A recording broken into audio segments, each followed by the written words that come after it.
You ever look at your finances and just feel kind of frustrated? I mean, you're doing everything you're supposed to do, right? You're saving, you're investing, you're not racking up crazy debt. But year after year, it just doesn't feel like you're getting any richer. If that hits close to home, you are definitely not alone. It's a feeling that trips up so many people. And today, we're going to unpack exactly why that happens. Let's dive into this. The paradox of patient wealth. It's such a common story, isn't it? You work hard, maybe you pack your lunch to save a few bucks, and you watch that savings account number creep up, oh so slowly. But your actual life, your day-to-day, it's the same commute, the same routine. There are no trumpets, no victory parades. And that feeling, it makes a lot of people think they're on the wrong path. But what if I told you that feeling of being stuck is actually a sign that you're on the right one? It turns out that feeling is one of the most misleading signals in all of personal finance. And this quote, man, it just nails it. We're all conditioned to expect fireworks, big, flashy results. But building real, lasting wealth, it's a lot more like growing a forest. It's this quiet, invisible process happening beneath the surface. The magic of compounding works beautifully over decades, but honestly, it can feel almost insulting over a few months. And that gap, that disconnect between our expectations and the quiet reality, is exactly where so many of us get tripped up. So what's really going on here? Well, it boils down to what we can call the wealth paradox. And the core of it is this. Your feelings are a terrible, absolutely terrible measuring stick for financial progress. The truth is, your financial life will often be different long before it feels different. Your emotions are basically lagging way behind the mathematical reality of what's happening. And this really breaks down the conflict that's going on inside our own heads. Just think about it for a second. Your paycheck is loud, right? It hits your bank account every 2 weeks like clockwork. Your investments, though, they're quiet. They whisper. They go up. They go down. There's no clear pattern in the short term.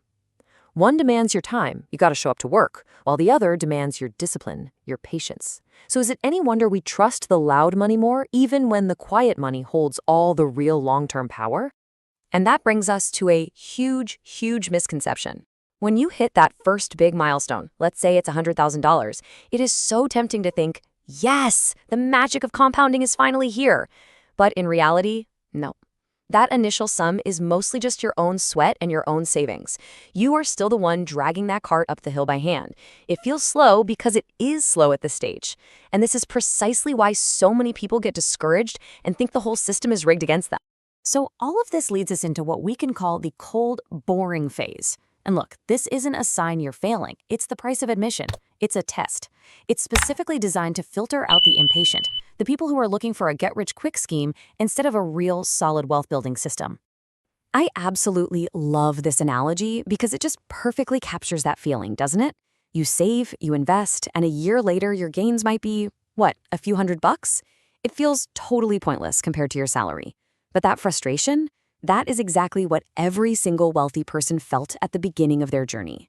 The only difference is they didn't quit. They understood this was just part of the process.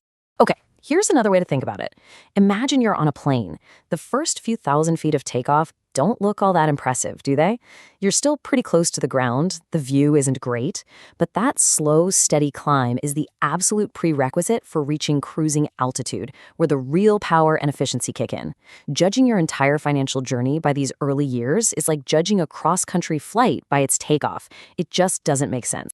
So the real key here is to reframe this whole period.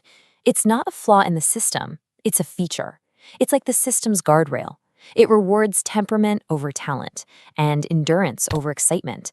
The financial world only pays serious rewards to people who can tolerate these long periods where it feels like nothing is happening. Surviving this phase, that's the real test. But if you can endure that boring phase, you eventually reach a moment that almost nobody talks about. It's not glamorous, it doesn't come with applause. In fact, it arrives so quietly, you'll probably miss it completely. This is the silent tipping point. And there it is. This is the moment when the entire financial physics of your life changes. It's the point where your money officially starts working harder than you do. Think about that. Before this point, your progress depends on your labor. After this point, your progress depends on math. I mean, look at this. This is the aha moment right here on a chart. For years, your salary is the giant, and your investment gains are just a rounding error. Then one day, quietly, without any fanfare, the numbers flip. Your portfolio literally becomes a second worker, one who never gets tired, never asks for a raise, and will eventually outperform you forever. So if this is such a monumental moment, why does nobody notice it? Well, a few reasons. For one, market volatility hides the signal in all the noise.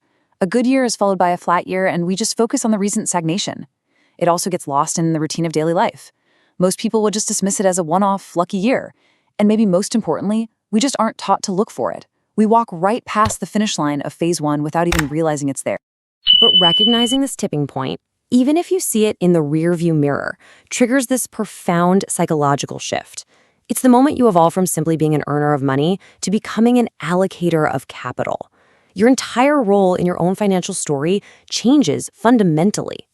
And this transformation it's profound. Your focus shifts from earning to allocating. Your mindset shifts from employee to owner. You start to understand that real wealth isn't tied to hours worked, it's tied to systems. Earning depends on your effort, which is finite, right? But allocating, that depends on your judgment, which can be leveraged almost infinitely. It is a completely different game. And look at how the role of your job just completely transforms. At first, your job is the engine. It is driving all your progress. Then, after that tipping point, your job just becomes the fuel. Your paycheck is now just the raw material you feed into the real engine, your compounding investment system. That's what's doing the heavy lifting now. And ultimately, this is the real reward. It's not about the fancy car. It's about autonomy. It's about control over your own life. It's the freedom from depending entirely on a boss for your survival. It's the ability to negotiate without fear, to walk away from a bad situation, to plan your life on your own terms. That control, that's the real prize. So let's bring this all together. The final lesson here is that building wealth has far less to do with being a genius or finding some magic stock, and it has everything to do with temperament. The world glorifies brilliance, but brilliance doesn't compound. Behavior does. This whole journey really plays out in 3 acts. The beginning is dull, the middle is volatile and a little less dull, and the end is explosive. But the critical thing to remember is that you only get to experience that explosive ending if you have the discipline and the temperament to endure the quiet dullness of the start. So, what does this all boil down to? The path is simple, but that doesn't mean it's easy. It's about behavior. It's about tolerating the boredom of those early years. It's about ignoring the noise of the market's daily mood swings.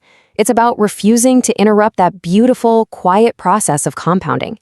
And it's about trusting the math when your emotions are screaming at you to do the exact opposite. And we'll end on this powerful thought right here.